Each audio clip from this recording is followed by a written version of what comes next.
ভয় লাগে না আপনাদের? ভয় লাগে না, আমরা থাকাই মুশকিল, বাড়ির থাকাই মুশকিল। আজ দুটো আড়াইটার সময় চলে ধরি বাড়ি থেকে, ঘর থেকে বাইরে দৌড়বে না করছে কাঁপুনি। বিশাল বড় প্রায় কয়েক একর জায়গা জুড়ে এই মাটিটা দেবে যাওয়ার কারণে একটা বড় পুকুরে পরিণত হয়েছে। আপনারা দেখেন বন্ধুরা, আর সেই জায়গায় আমি ট্রলারে করে ঘুরতেছি। কি আজব ব্যাপার, তাই না? এটা একটা সময় কি ছিল? এটা আগে ছিল জমি ছিল, মানে ও চাষ আবাদের জমি ছিল আর কি। গভীরতার কারণে এরকম হয়েছে নাকি? ওই গভীরতার কারণে হয় না, নিচে কাঁপে, সেদিন তো ফাটি যাচ্ছে, বাড়িঘর কাঁপে। আমার পিছনে দেখেন একটা মসজিদ রয়েছে। এটাতে একটা সময় নামাজ আদায় হতো, আপাতত নামাজ আদায় হচ্ছে না।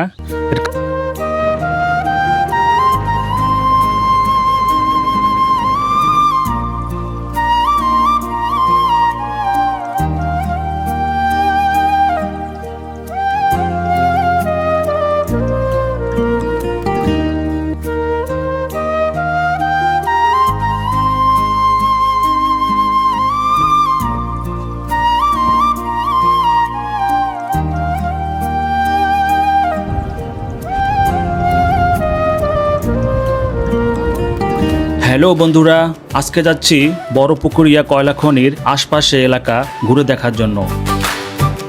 প্রায় 100 একরের বেশি জমি দেবে গিয়ে বিশাল বড় পুকুরে পরিণত হয়েছে।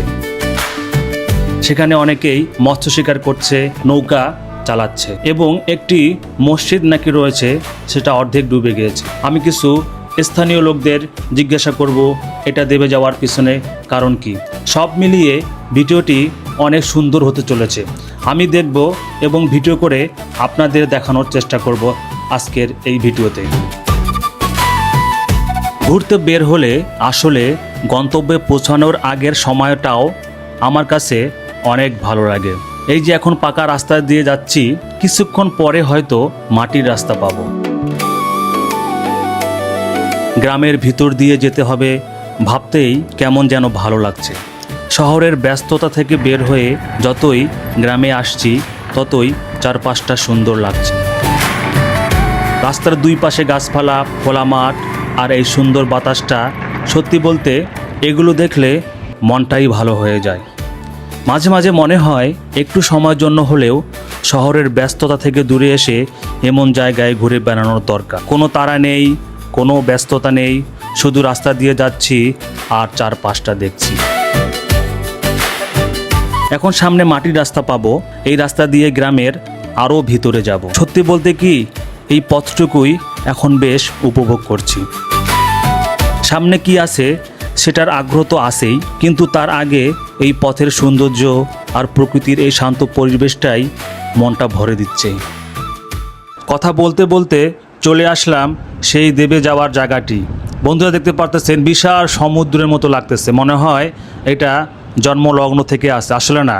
প্রায় 2010 সালে এই জায়গাটি দেবে গিয়ে বিশাল বড় একটি পুকুরে বা জলাশয়ে পরিণত হয়েছে। প্রায় 10 থেকে 15 ফিট এই পানির গভীরতা। আমি বোটে চললাম, বোটে চলে এই জলাশয়টা ঘুরে দেখব। কি আজীব ব্যাপার, আমি এখন যে ট্রলার করে ঘুরতেছি, এই জায়গাটা একটা সময় ধান ক্ষেত ছিল। কয়লা উত্তোলন করেছে মাটির গভীর থেকে।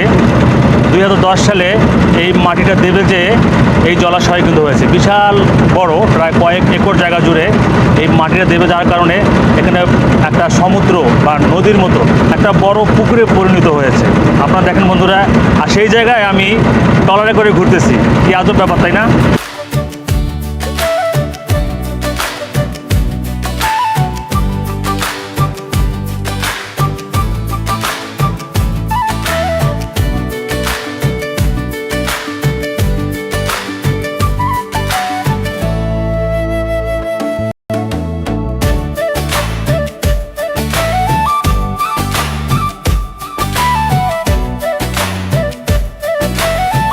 আসসালামু আলাইকুম, কেমন আছেন?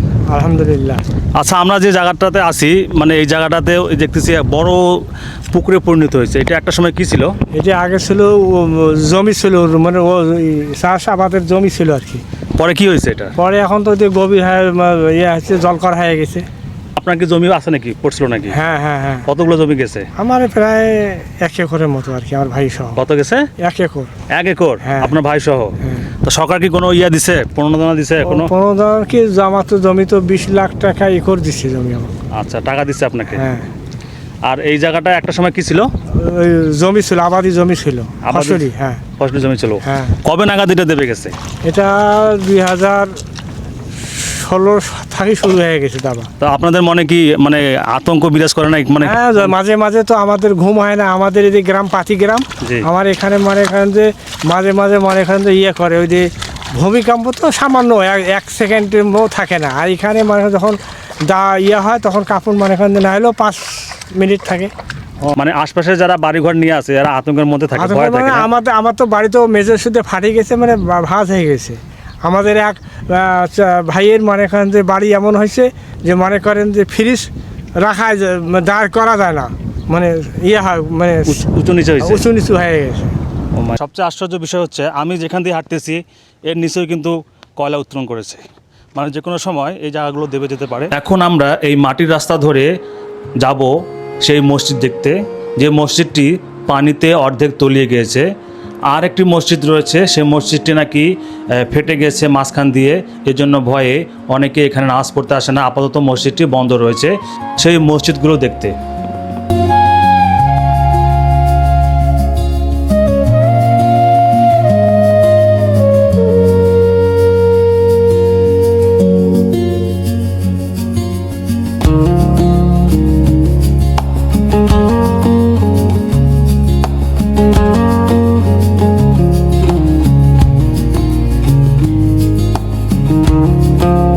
বন্ধুরা, আমার পিছনে দেখেন একটা মসজিদ রয়েছে।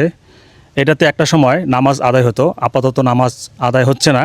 এর কারণ হচ্ছে এই যে বড় পুকুরিয়া কয়লা খনির যে নিচ থেকে কয়লা উত্তোলনের কারণে এই সমতল ভূমিটা কিন্তু একদিকে বেঁকে গেছে। আমার পাশে দেখেন পুরো একবারে পুকুরে পরিণত হয়েছে এবং মসজিদটি জায়গায় জায়গায় ফাটল ধরেছে, বিধায় ভয়ে আর কেউ এই মসজিদে এখন নামাজ পড়ে না।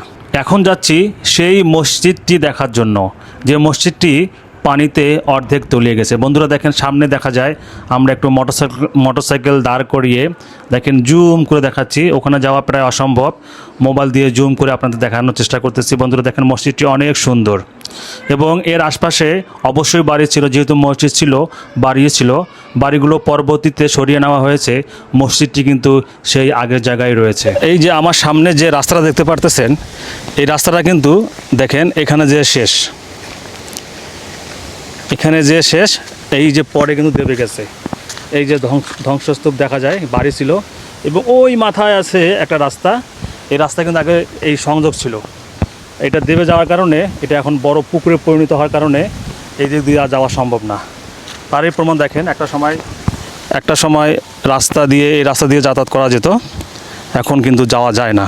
দুইজন স্থানীয় ভাইজনকে জিজ্ঞেস করি, আসলে আমি তো অন্য দূর থেকে আসছি, এই যে এখানে মাঝখানে পুকুর এবং মসজিদ ভেঙে গেছে, এটার মানে কারণ জানা আছে আপনাদের? আছে, এটা যে খনির কারণে তলে গেছে। খনির কারণে? মানে ভিতর থেকে কয়লা উত্তোলন করছে নাকি?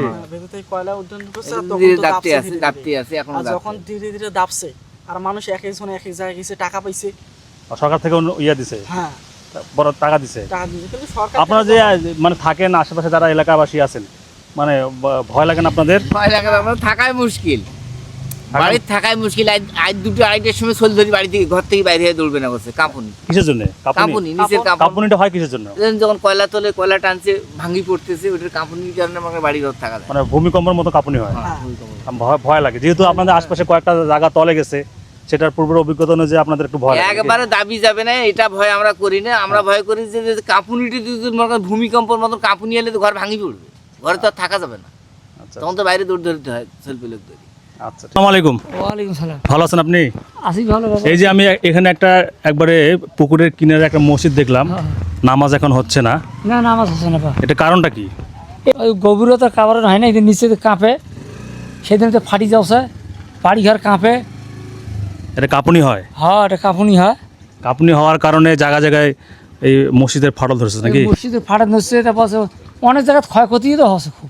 এই মসজিদে এখন কেউ আসে না? না, নতুন মসজিদ বানাইছে নাকি? মসজিদ অনেক জায়গা চুরি গেছে, বানাইছে, আছে মানুষ। আচ্ছা আচ্ছা। কতদিন থেকে এখানে নামাজ পড়ে না এই মসজিদে? বোধহয় বছর 5-7 হয়ে গেল বা